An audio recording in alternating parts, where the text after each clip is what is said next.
Hi, my name is Kimberly Smith and I am working on the jewellery department at Koopman Rare Art. Here we have a small selection of highlights from our collection here, ranging from the early 19th century to the mid 20th century. Starting here with this flower brooch, circa 1830, made up of Burmese rubies, Colombian emeralds and old cut diamonds.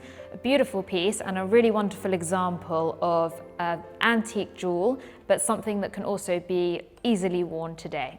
Moving to a little bit later, to the Victorian period, we have two pieces from around 1890.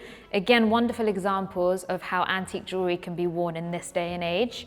Starting with this Colombian emerald and diamond ring, mounted in white and yellow gold, set with a 3.6 carat Colombian emerald of really beautiful quality, really wonderful colour and saturation. And a pair of diamond studs, something that many people would wear today, in a Victorian mount, but something that today is so wearable and super sparkly given that they're old cut diamonds.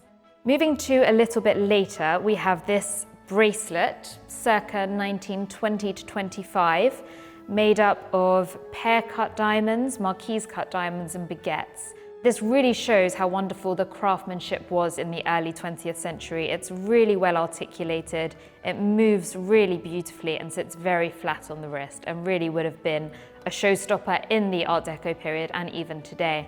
And then again, a classic Art Deco piece. We have this brooch signed by Cartier. This can be worn, it most likely would have been worn in 1920 as a double clip. It separates into two and could have been worn on a collar or a lapel, and can do today, or it can be worn as a single brooch. It's made up of almandine garnets and diamonds and mounted in gold, and again is beautifully well made, very flat to touch, and a really great example of the craftsmanship of Cartier. Again, moving on from there, we have another wonderful piece by Cartier. So this can be worn as two bracelets or as a necklace. So here, an example of how it can be worn as a necklace. Again, something that can be worn very easily today, or it separates into two different bracelets.